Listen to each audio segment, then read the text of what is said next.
What do we make of the United States men's national team's 4-0 loss to Switzerland last night?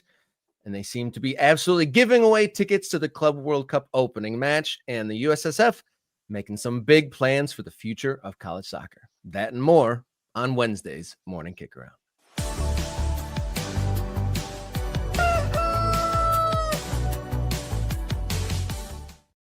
Hello and welcome to the show. The crow of Franz Peckenpower means just one thing and one thing alone. You have made your way to Morning Kickaround, where we cover the world's favorite game from the world's absolute most favoritist country.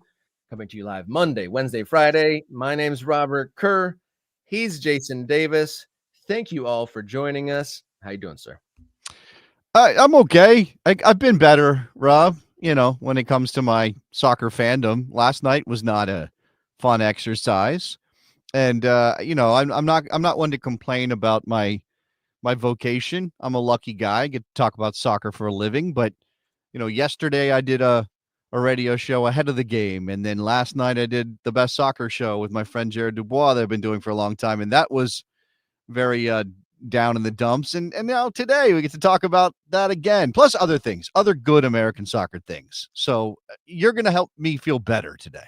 Yeah, I always try to find the silver linings. I think that's part of our dynamic. I'm always going to try to look at the shinier side, perhaps. But yeah, we'll walk through that, and definitely a pendulum.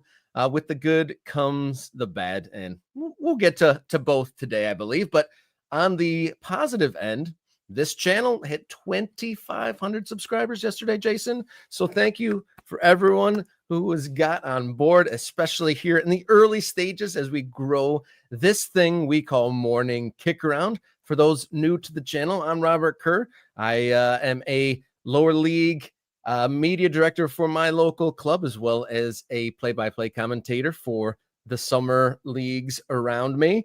And I also, helped co-found this show along with Jason Davis. He already mentioned he does the best soccer show, and he spends his afternoons on SiriusXM with United States legend Eric Winalda. So between the two of us, we unite from the bottom to the top of the American sports. Okay. Did you prepare this? I didn't know you were going to go full on like we're presenting to the board or something. That was interesting. All right.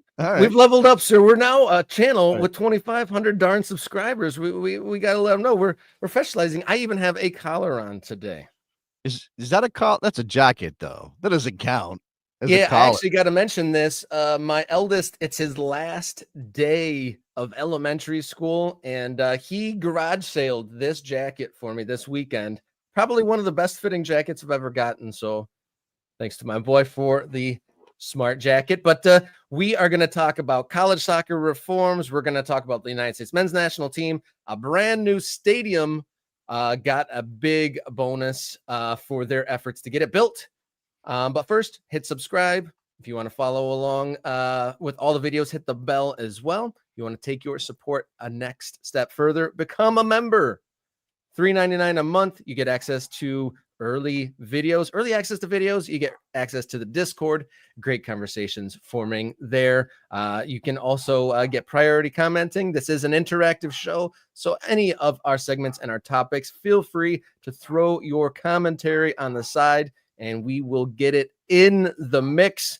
And then thanks to those who supporting us on coffee.com/morning kickaround. We've gotten some recent donations there. On the coffee, you can donate at any level. You can customize it one time or regularly occurring. And then another way to follow along, we are a podcast. Search Morning Kickaround on your favorite podcast platform. And then write us a note, morningkickaround@gmail.com. We've gotten some nice notes there. And then probably last thing is if you want to follow us on social media at @mkickaround on X, Instagram, and Blue Sky. All right, to the segments. Morning Kickaround's long balls. Here we go on Wednesday.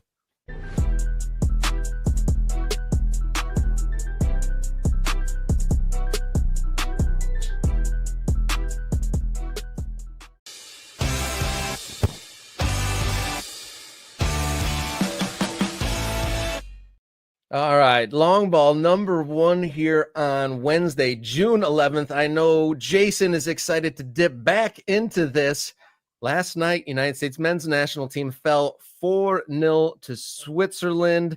And the first half of this, maybe one of the worst performances or most outmatched I think I've ever seen this team, at least in recent memory that I can still recall. You know that moment when you're a fan of any team in any sport and you're losing, that moment that comes when you realize there's no way back, right? Like, we're not getting back in this game. This is not going to end with a victory. And then you start bargaining. It's a little bit like the stages of grief. And you start doing this thing like, okay, well, let's just not embarrass ourselves anymore. Let's just slow down the bleeding a little bit. That was my experience last night. That first half was so bad that by the time we got to halftime, I was just praying it wasn't going to be 5 or 6 or 7-0 for Switzerland beating the United States of America.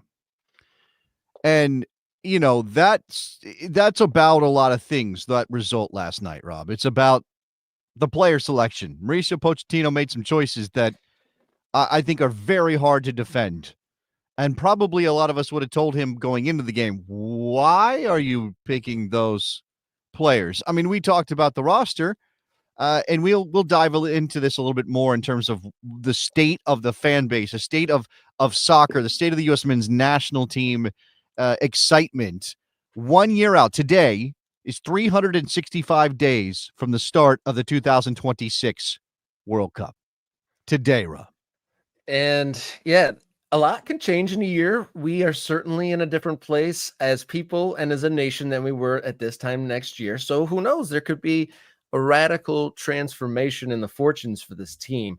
But based on the evidence at hand, we wouldn't say it's trending up at this point. Like, granted, Poch hasn't had a full deck at his disposal, like overall in the pool, but he didn't even play his best hand with the limited deck that he had last night. Obviously, when you see, okay, we're at halftime, a whole, half a team of substitutes for the second half, and the game got neutralized. I don't really remember a single thing that happened in the second half other than it was kind of a dead rubber at that point.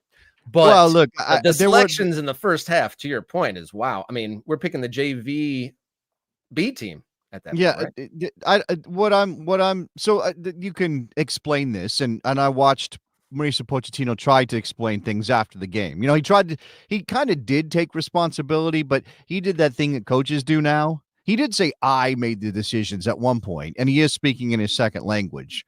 But he does that thing coaches do now, where they treat the coaching staff as a mini team within the team. So it's never, I did this, or I chose that, or I thought this. It's, we did this, and we thought that, and we chose these players. And I'm like, that just moves responsibility off of your shoulders individually onto, it spreads it out across this group. And yes, I understand you have a staff that you trust, and they're important into the process of preparing your team and going out and winning games, hopefully at some point. But you're the one that gets paid $6 million. You're the one that's there at the dais by yourself answering questions. So this falls on Mauricio Pochettino. So what are our options here, Rob?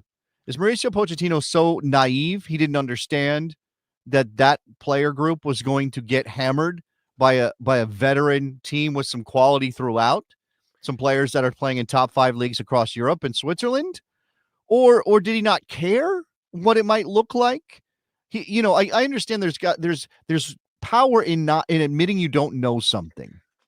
I try to live that. There's power in admitting you don't know something. And I'm guessing that Pochettino said, well, I don't know if these players can do it. Let me see if they can do it. But they were not set up for success if you're throwing 5 or 6 or 7 guys who have barely ever touched the field for the United States men's national team to the Wolves against a team as competent, and I'm being kind, to Switzerland. Competent, what you're saying, that competent is a kind word to them? I mean, they had Champions League. What I mean is I'm underselling Switzerland. Like, I could say Switzerland is better than competent, but they're at least competent. And again, you go into this game basically like, well, let's just see what happens. And that is a strange attitude 1 year out from the World Cup. Yeah, you could say that the Switzerland team could be a World Cup quarterfinalist level team. I don't know if like the exact lineup that they rolled up last night would be, but Switzerland, no one would be shocked. No one's eyebrows would be raised if Switzerland got to the quarterfinals or even maybe pushed on farther than that. And this starting lineup, I mean, this is the hardest competition, the highest rated team that they're going to face, or at least here in this short little run of games here this summer. And you'd say that this is probably one of the weakest lineups at his disposal, or at least that we've seen. So for context, if you didn't watch last night, the front four, which all got taken out at the halftime break, Brian White, Quinn Sullivan, and then the Aronson brothers all yanked, as well as fullback Max Arfston, the Columbus Crew player, not pulled, but equally questionable. We had on the opposite side a Bethlehem Steel player, Nathan Harriel. No, he's not a Bethlehem Steel player. He's a Philadelphia Union player, Nathan Harriel, but he was not good enough for that level. You look at that front four that you just mentioned, and lots of talk in that first half about an inability to press together, to find ways to effectively use the press. You either press with numbers when you see those triggers. Like if the ball gets played wide, you need to press with multiple players if you're going to press in order to pin them into that area to try to create the turnover that you're trying to create. Or you don't press. You sit deeper. You invite pressure and then try to find ways to clog up passing lanes and recover the ball in midfield. And they were not doing one or the other thing last night in that first half. And that was why Switzerland was able to exploit them the way that they did. And again, is this because the players didn't understand the assignment, or because Pochettino didn't tell them how to do it? And it was interesting watching the broadcast on TNT, because Kyle Martino was of the opinion that this was about effort. This is about guys just not committing to things. But at halftime, Brian Dunn goes, these guys aren't good enough. And it's probably both. It's probably both. But I think if you look at that group, you can see where the tactical deficiencies are going to be as soon as he puts it out there, especially against a team that can hold the ball and pass it around like the Swiss. Yeah. And I mean, he's rolling that. We'll get to it later in the third segment of the show. We're going to dig deeper on how worried we should be about this team. But it is wild that probably a group of some of his most inexperienced players playing against the likes of Granit Xhaka and, Akanji, some of the highest level players that they're going to face. And they put out this lineup. So we shall see. And an interesting comment we were talking about the we of the team is that diverse dispersal of pressure, I believe it is, instead of coming down in one focal point, you spread out that pressure, right? The team. And then maybe successes. Good thing to note with that. So if he finds successes in the Gold Cup, does that we turn into an eye? Something to keep an eye on. I actually don't think I don't want to ascribe any nefarious motives. I think he has an ego. Everybody needs to at that level. But I don't think Mauricio Pochettino is the kind of guy that goes, I'll take credit when things are good and I'll spread blame when things are bad. I don't think that's how he operates. I just think he does not have his hands around this job. And that's troubling is what I would say. Yeah, we'll get back to this team and dig in a little bit more. Just 5 days ahead of the Gold Cup opener against Trinidad and Tobago.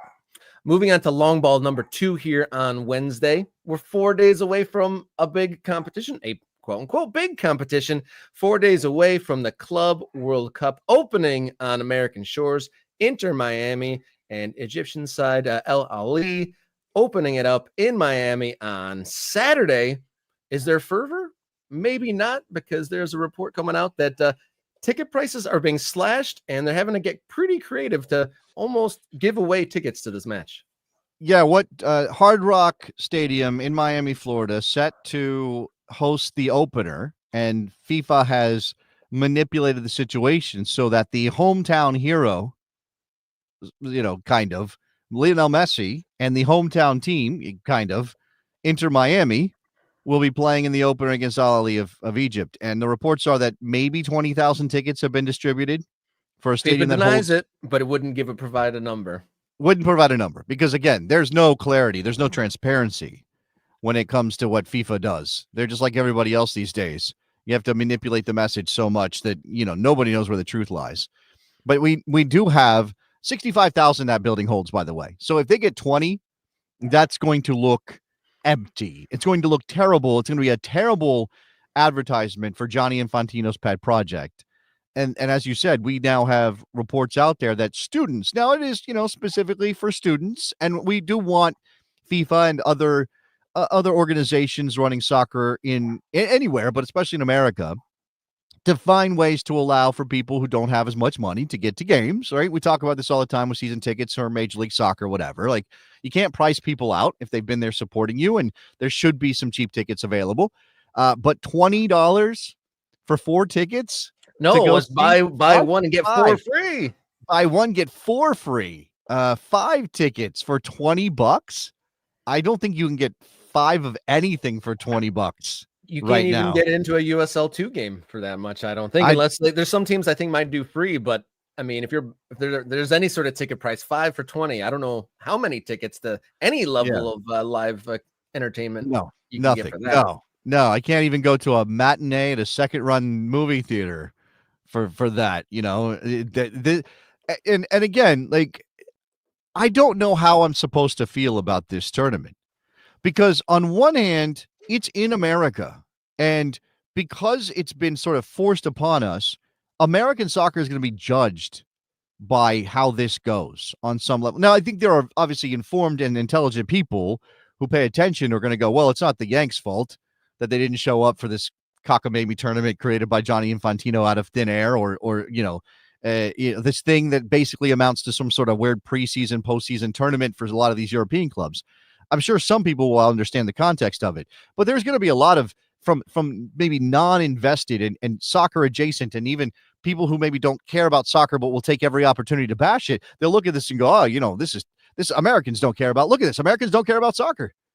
Why are we bothering with any of this? Let's go back to playing our games with our hands, because Americans are not, there is a line of thinking. I'm not going to dive too deep into this, but there's a line of thinking, certain quarters of American society, the political ideology of the day, that would say that soccer is anti-American on some level. We're still in that world, and so I don't know. JD Vance was trying to throw some of that out there, like, why were we even excited about soccer coming here, and threw some of that out there. Then actually, in fairness, almost all the commentary that I saw surrounding that was like, we actually like it. So there was actually a little bit of a rebuttal of that. I didn't see too much gas on the fire to that, but it is interesting. So I know. You're right. You're right. Maybe I'm overstating some of that, but okay. And again, we are in danger of oversaturation in the next 2 years, and in the interest cooling in putting stuff on in America following that. If there's tepid reply here from a commercial perspective, but as of last Tuesday, these tickets to these games had dropped to just $55 from their original $230, and then now this week down to essentially $4 a ticket for these college students. So yeah. I mean, and I think obviously this is last minute panic from FIFA. I guess so much of this is one. It's a couple of things. One, it's saturation, right? It's trying to exploit the American soccer market time and time again, over and over and over again. And eventually you get fatigued. Eventually it's like, okay, you've wrung this rag out to the point of pain at this point. So you're not going to get any more from us. I think that is part of it. There is also just the fact that this is not a known quantity. This is not something people are used to. There's no rhythm to this. Like, I think so much of sports is based on how people's lives start to center around the calendar for the things they care about. Like we talked about this. Major League Soccer is in 30 years in, only just getting to the point where people think of MLS as sort of the furniture, and it's always there, and we're going to kind of revolve around it. And we're going to, like, oh, look, let's go to a game here, let's go to a game there, and I care about my team, and it's on television, and well, not really. And it has a stadium. They built a stadium, and I can see it when I drive down the highway, whatever. USL's trying to get there. NWSL's trying to get there. And FIFA coming in with this big circus, and they're like, yeah, you might see some of the best players in the world from some of these big European clubs. Well, we're actually not even sure if they're going to care all that much, because we're in this moment when everybody's saying that the players play too much. So and it's going to be June in America. So it's not like it's going to be a comfortable environment in a lot of places, Rob. I don't know what to make of this. Yeah, so this summer there is the Club World Cup starting this weekend. There's the Gold Cup starting this weekend, and then the Premier League has their exhibition matches in conjunction of the MLS continuing and all the other leagues playing their league season. So if there's ever a summer of oversaturation, we might just be on the precipice of just that. And to your point, I think this might confuse the soccer normies or the regos, those of whom are not regular consumers of soccer, because listening to terrestrial radio just this week, like the sponsor ads have started to like add the tagline for Club World Cup, and it's like a Coca-Cola commercial or something along those lines, and official sponsor of the 2025 Club World Cup. And that's going to confuse people, because I had to have a second thought about it, because I heard FIFA World Cup. Did they just say the wrong year? Like the World Cup is next year, and then Club World Cup 2025. And people who don't already understand the concept, and some people still have a hard time understanding the concept between club ball and international ball. Oh, sure. And I don't think that this year doing Club World Cup and then World Cup next year is going to help any of that. No, I don't think so either. In fact, you could argue that maybe the Club World Cup is actually going to drain away some of the momentum that we might be building towards 2026. I mean, I also do think that we are prisoners of the moment as a society, as a culture, and maybe we don't even realize something is happening until it's like right in our face. So, maybe all of this is not, when we talk about getting ready for the World Cup in a couple minutes, in one of our later segments, this may be part of that discussion. But the Club World Cup, I mean, I as a soccer fan, right, forget the commercial part of it, or exploitation or saturation, all that stuff. There are some things I'm interested in, but I also don't know that I'm going to be as interested if every time I turn on a game, and I got to figure out, I think it's DAZN and TNT or something like that. Every time I turn on a game, there is an empty stadium. That's not going to help get me excited, because as much as I can be I'm a soccer purist and I don't care, and I can watch a game with 12 people and I haven't enjoyed as much as a game with 60,000. The energy matters. The energy gets you more invested, and that may be lacking in this tournament. Yeah, people connect to what they see on TV, and if there's just like an amazing atmosphere on television, people feel that. And then that's part of the reason, one of my pet peeves, the remote broadcasters. Like, you can tell the difference, like when a commentator is like at the Bernabeu or something and the place is rocking, that commentator behaves differently than a guy sitting in a studio in Florida watching a great game on their monitors. But Club World Cup kicking off on Saturday, whether we're ready or not. Third long ball here on Wednesday. Big news for Sacramento Republic FC. Their new stadium plans just got a big pat on the back. According to reporting from the Sacramento Bee, the Sacramento City Council voted unanimously 9-0 yesterday to allow construction to begin on their privately financed facility. Jason, how about that?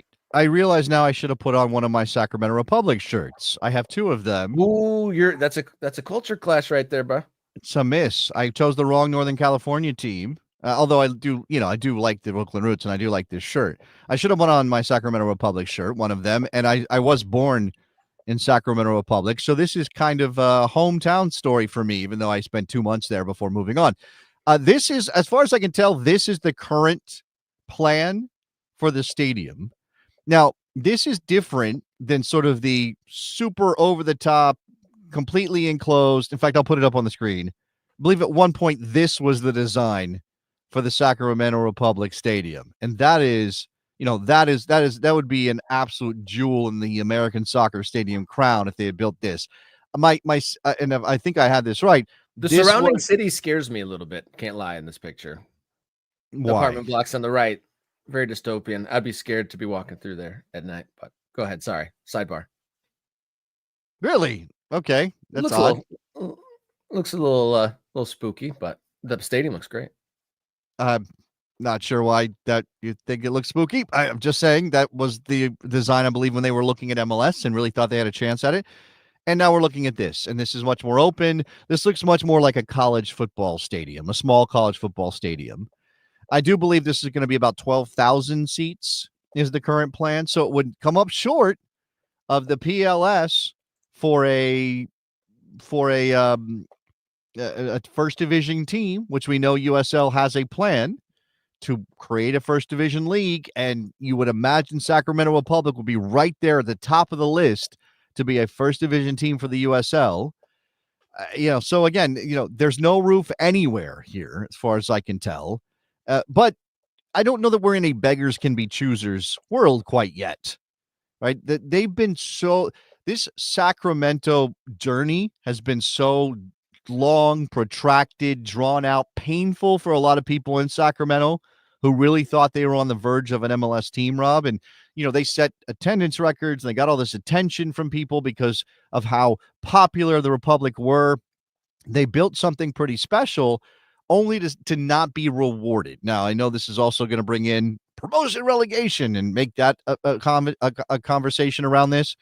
And I have some sympathy for that. But the way that the system works now, Sacramento, because they lost their billionaire backer and they weren't able to replace that person, and Major League Soccer moved on to other markets like San Diego and elsewhere, getting a stadium built for what is right now a second division team is a massive success in American soccer that we should never take for granted. So if they get this done, and it was 9-0 to start construction with this vote from the Sacramento City Council, I think we should all be, first of all, we should congratulate Sacramento and make sure that we are recognizing what this is, because they didn't give up.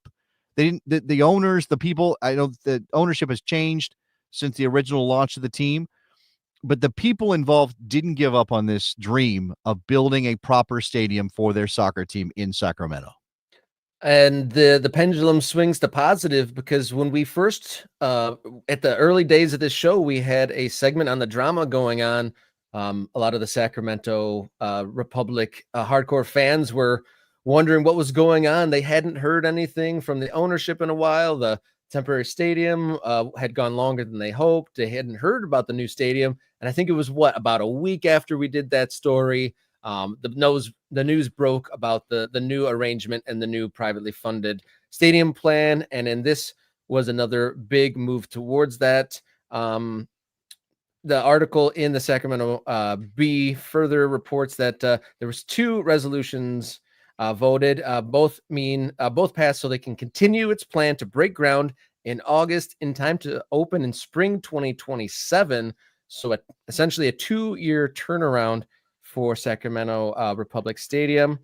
Let me acknowledge this comment here from Soccer Night in Detroit, who's an MK Ultra, a member of the channel. Be like Soccer Night in Detroit. Sacramento will adjust to 15,000. Detroit ended up adjusting theirs to accommodate for PLS in hopes of entering Division 1 for USL. I would imagine that's right. I mean, I'm sure that Soccer Night in Detroit is not lying here. I just didn't have that information available to me right now, but it makes sense that they would say, okay, how do we squeeze an extra 3,000 seats into this building so that we meet the standard?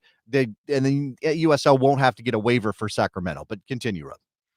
To be specific on what passed in the city council yesterday, the votes finalized the agreements needed to begin the construction of the project, including comprehensive project agreement, land purchase and sale agreement, and master funding agreement. So basically they checked all the boxes to allow the groundbreaking to happen in August. And we've seen it for decades, great plans, great renderings. And then it comes to a moment like this and it doesn't work out for the team. So kudos to those out in Sacramento. And then hopefully these hurdles continue to be surpassed or passed, I guess. What's the right word there? What do you do to hurdle them? You clear a hurdle.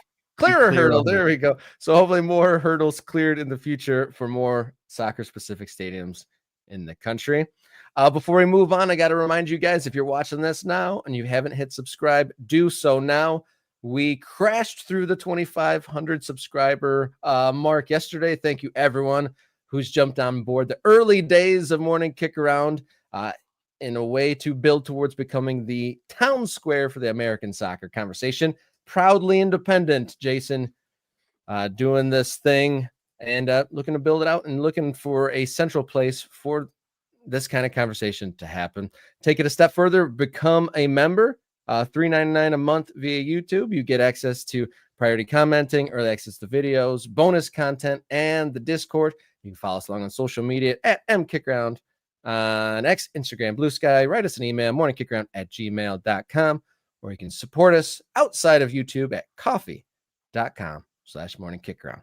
All right, we're going to move right along here. Our big segment here at the top of the hour, our hot topic, talking college soccer here on Morning Kickaround.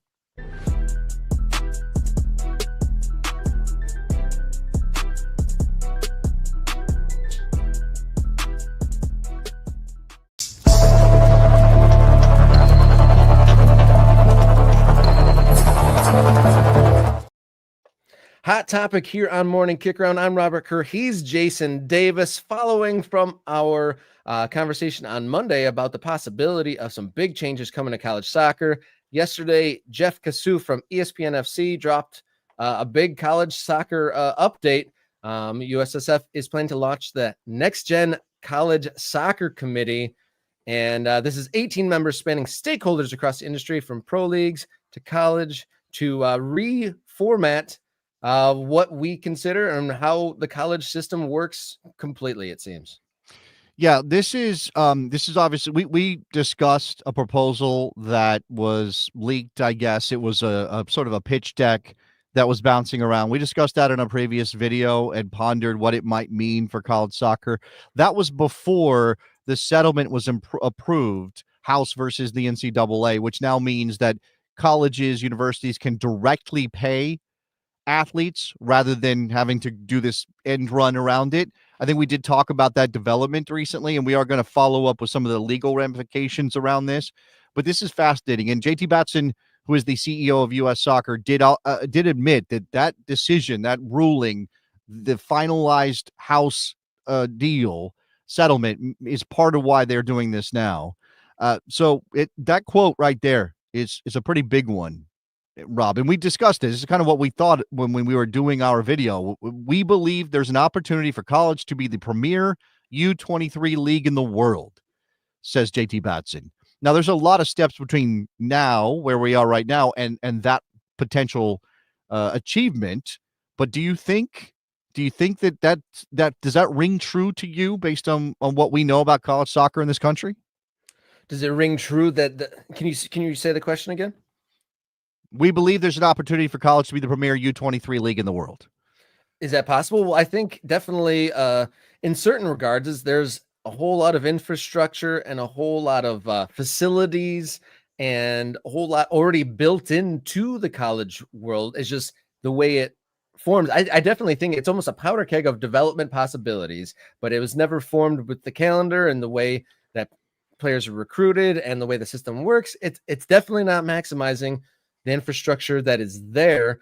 And if done right, I think that may well be possible. Whether a league that's only U23 and is that useful, we'll see, because a lot of the time overseas, soccer players already move on and long before they get to a 23. So we'll see how the implementation works, but definitely it's great to see that something that is obviously not working to its full potential be addressed by the federation. Okay, so Luke says, and Luke is a member, shout out to Luke, what a weird way to put it, the premier U23 league in the world. Look, I don't think there's any sense here that there would be limits that you have to be 23 years or younger to play college soccer. I think it's just an acknowledgement that generally players who are playing in the college soccer system are in that age bracket. And again, I think this is more like, well, that thing is sitting over there. Why don't we? It's like you've got the car in the garage and it's got almost everything it needs to run. You just have to do a little bit of work on the engine to get it going, and then it's going to be an amazing car. That's, I imagine, what JT Batson is trying to convey here, that there's potential, right? So that, again, you mentioned this. It's called the Next Gen College Soccer Committee, to be chaired by Dan Helfrich, principal at Deloitte Consulting, part of U.S. Soccer's leadership advisory group. You've got Adrian Henauer of the Seattle Sounders, Seattle Reign, Angie Long, who is co-owner of the Kansas City Current, executives from MLS, NWSL, USL. Representatives of top college programs are on the committee, as is Richard Motzkin, an executive at the player talent agency Wasserman. The group is tasked with making recommendation for college soccer, quote, to thrive in the rapidly evolving soccer ecosystem, unquote, prior to the start of the academic year in the coming months, and working with conferences and college programs, quote, interested in these innovative solutions and opportunities, unquote. The House ruling, and I think we mentioned this on Monday, again, effectively makes college soccer an unsanctioned professional league, because if the players are going to be paid, right, or any players are going to be paid, it's a professional league now. There was a time, remember this, Rob? There was a time when college players couldn't even be on the field with professional players or on the same team as professional players because that risked their eligibility.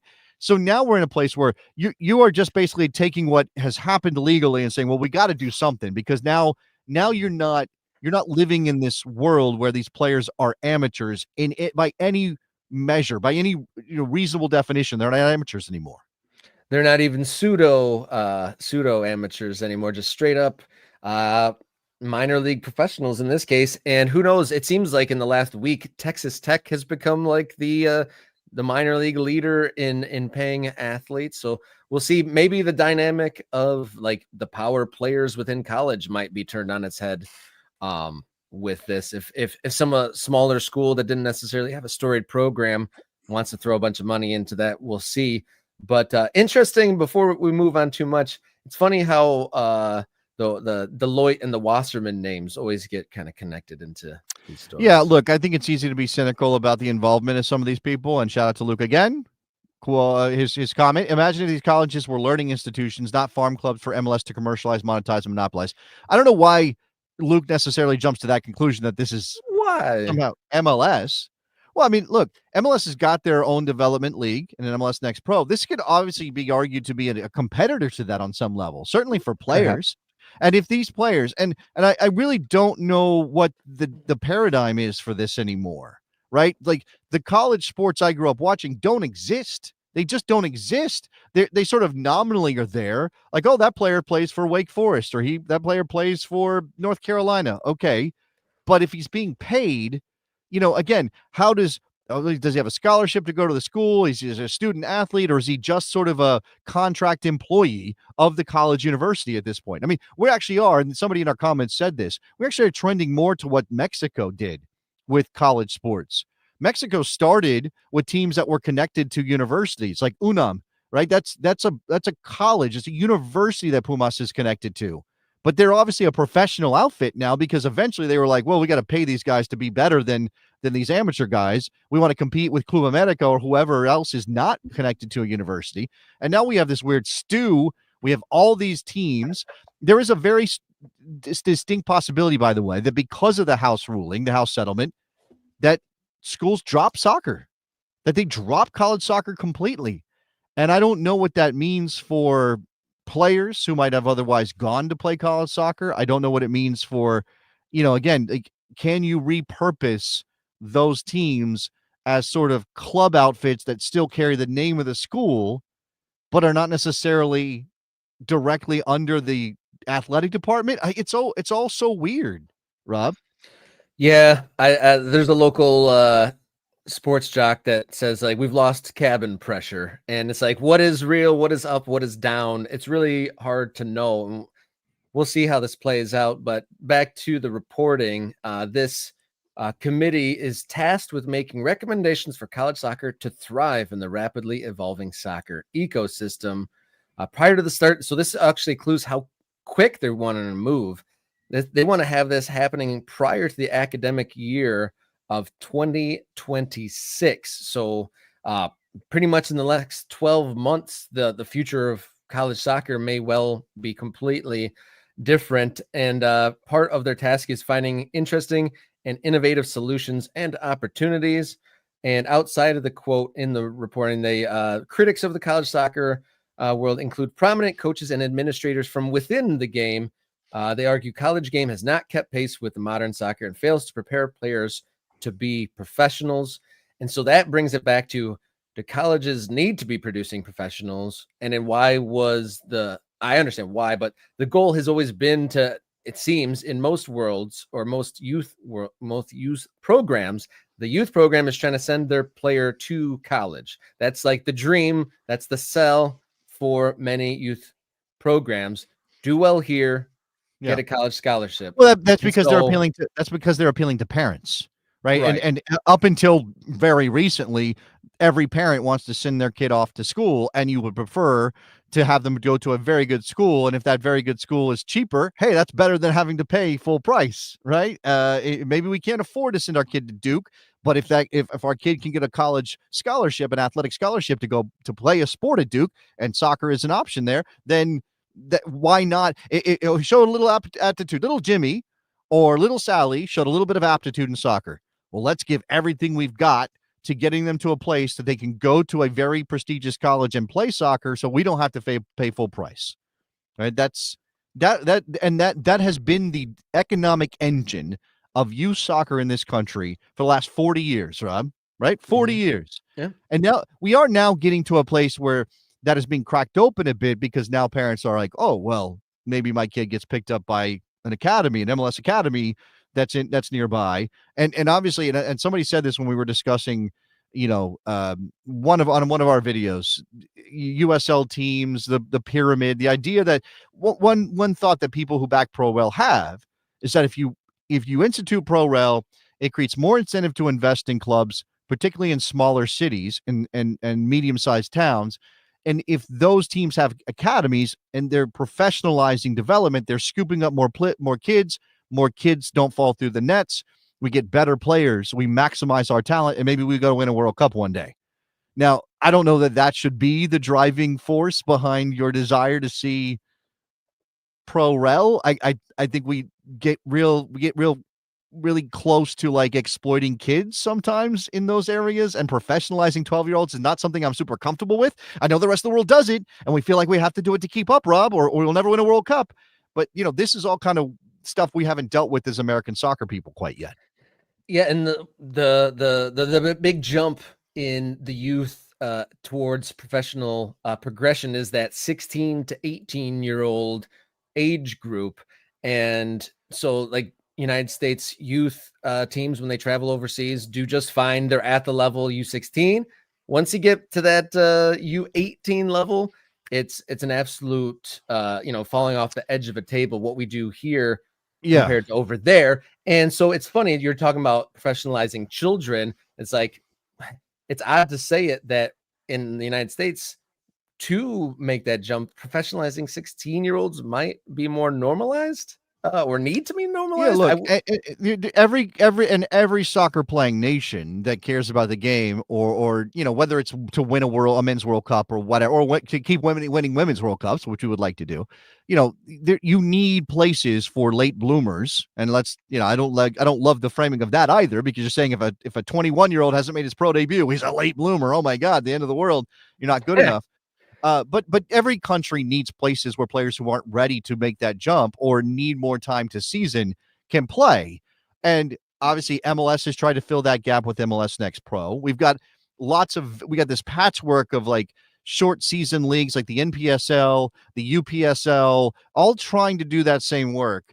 I'm not saying that I want those to go away, and I certainly respect their right to try to be the leagues that can be what we need at that level. But let's be honest, if the college soccer system, if all of the teams that play under the NCAA's auspices, particularly Division I schools, which have facilities and resources and all those things, if they just said, okay, well, we're going to sort of become that opportunity for players between the ages of 18 and 23, that would be way better, right? That could have the potential and again, you have to figure out scheduling, and you've got what's the money, and will these universities continue to support non-revenue sports in this era of players getting paid? We don't know. But if they did, this could be massive for American soccer's future.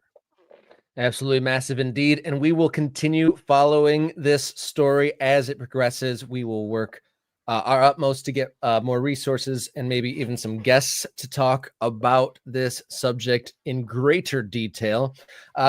We have hit 2,500 subscribers. And if you're watching this, and if you're not one of those 2,500, do so now. Join the MK Ultras. become part of the movement, the ever-growing conversation here on Morning Kickaround. You want to kick it up a notch of your support? $3.99, the membership here on Morning Kickaround. It gives you early access to videos, gets you bonus content, priority commenting, access to the Discord, and more. You can follow us on social media at mkickaround, X, Instagram, and Blue Sky. Write us an email, morningkickaround@gmail.com, or support us outside of YouTube at coffee.com/morningkickaround. There, you can customize your donation how you see fit.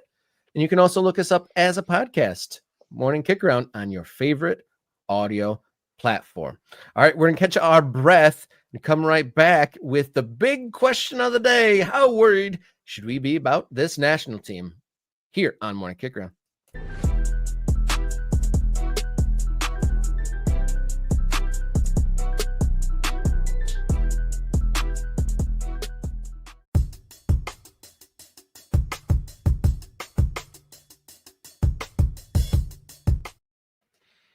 Welcome in. Big question here on Morning Kickaround, our final segment here on June 11th, the morning after possibly one of the ugliest 45 minutes in the United States men's national team viewing. They dropped a 4-0 friendly, the last tune-up game before the 2025 Gold Cup.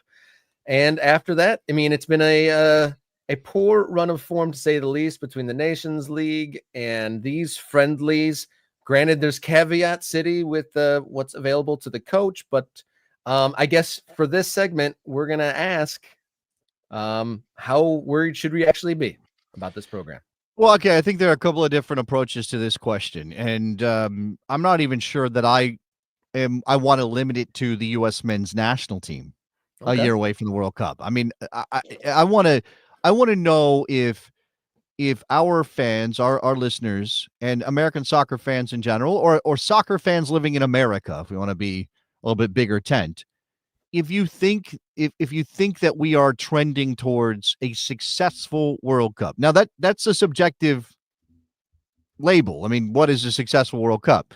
If you only care about the U.S. men's national team and its on-field success, a successful World Cup would probably be something like a quarterfinal, semifinal appearance, right? That would be like, oh, that would be incredible. That's a successful World Cup. If you are thinking about it more as an American soccer booster, Rob, and what I mean is this thing that a lot of us carry with us when we are soccer fans in America. We're not just fans of a team. We don't just support our club or our country. We don't just care about wins and losses. We care about the general state of the game in the United States of America. And that's part of our thing here at Morning Kickaround. Like we are covering American soccer to help build American soccer because we think there are stories that aren't being told. And that is all meant to be part of the means to an end of soccer's bigger and better in America. Now, I've asked this question myself many, many times. Why do I care? Why is it important to me for soccer to be bigger in America than it already is? Because it's not going anywhere. I'm still going to have it tomorrow or next year or 10 years from now, based on the recent history. I don't have any reason to doubt its existence. So why do I care? But this is the thing. A World Cup is an opportunity to build the game. We think of 94 as this seminal moment in modern American soccer history. Without 94, you and I are not talking right now, Rob. And most likely not. Is 26 lining up to be the same kind of event? We're definitely in a different place. This nagging feeling in the back of my head keeps on thinking. There were some comments earlier in the show that I want to address at the end, talking about the oversaturation, and will actual American league fans kind of, turn their eye, and will this be the last, cup, the Gold Cup, and will this be the last summer of all these competitions all being piled on because of possible apathy?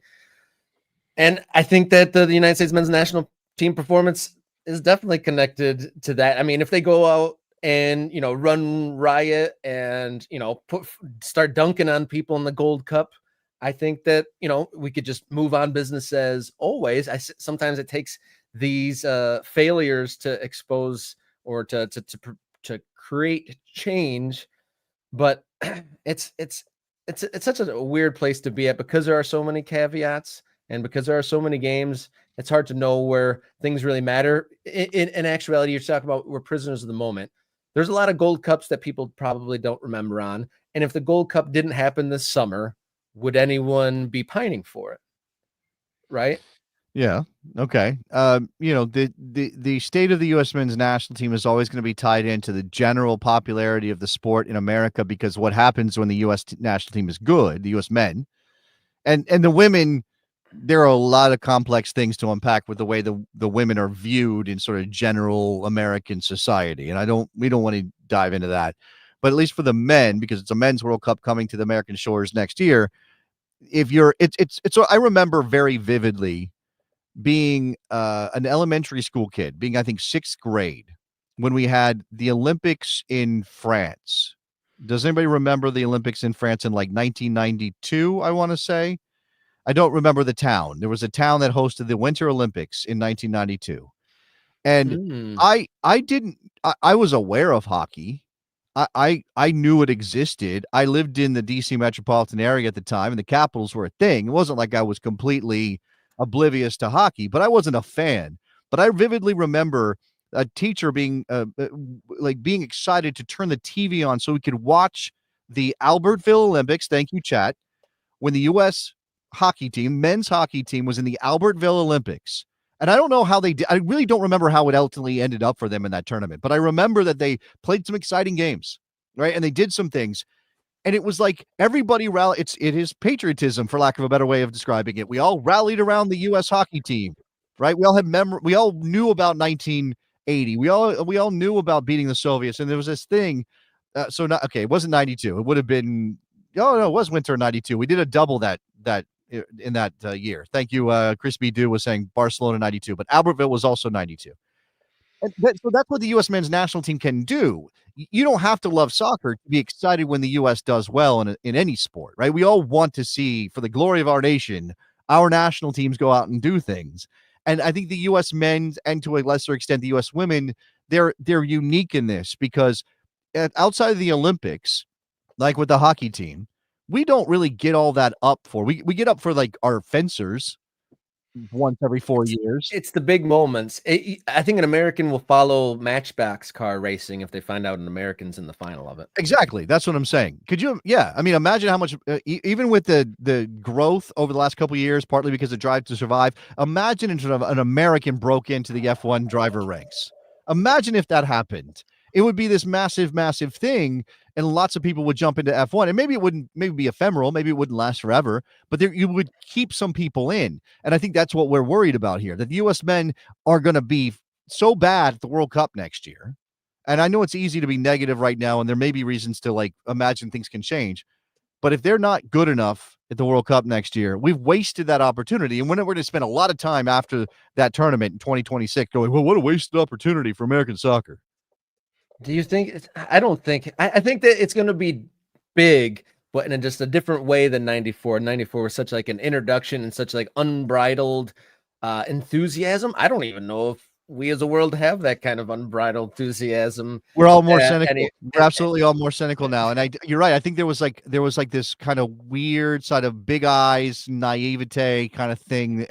Even soccer fans, right? And that's the thing. It's still the most attended. 94 is still the most attended World Cup. I know. And I don't even think 2026 can beat it, because I think the stadiums were bigger back in 94, because we didn't care about roofs and things like that. We were just basically like, you got a giant bowl, put games in it. The Cotton Bowl hosted games in 94. There's zero chance the Cotton Bowl would even be considered in 2026. Obviously, we've got Jerry World.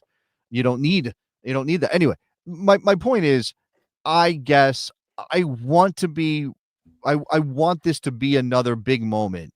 I care about the growth of soccer in America, even if I'm not sure why I care. And and a year away from it, Rob, I mean, it's good for my professional future. I'm not going to pretend that's not part of it. But the thing that a year out I keep thinking is, societally, we've got issues around this tournament. Our national team does not look real good right now. We're talking about the Club World Cup trying to exploit American soccer fans, and American soccer fans largely, rejecting the notion they should be paying exorbitant prices to see these teams. I don't know where the sort of positive momentum is a year away from the tournament.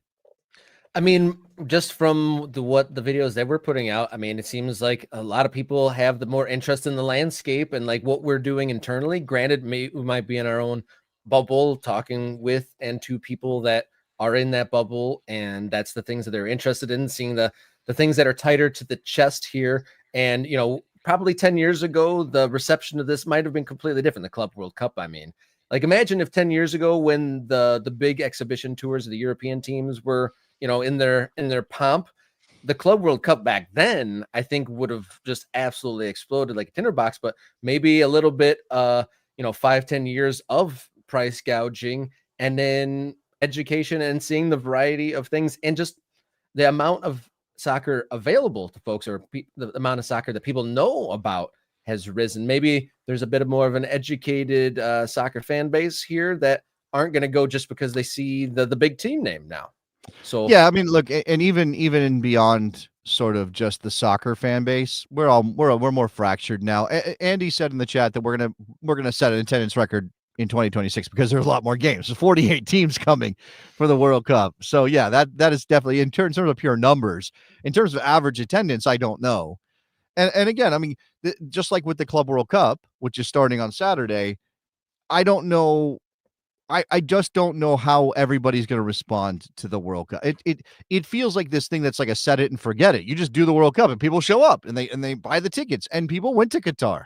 People went, to Russia. It happened. Why would we expect anything different here for the United States? And so again, I don't want to fall into a trap of being overly negative just because that seems to be the base state of everything right now.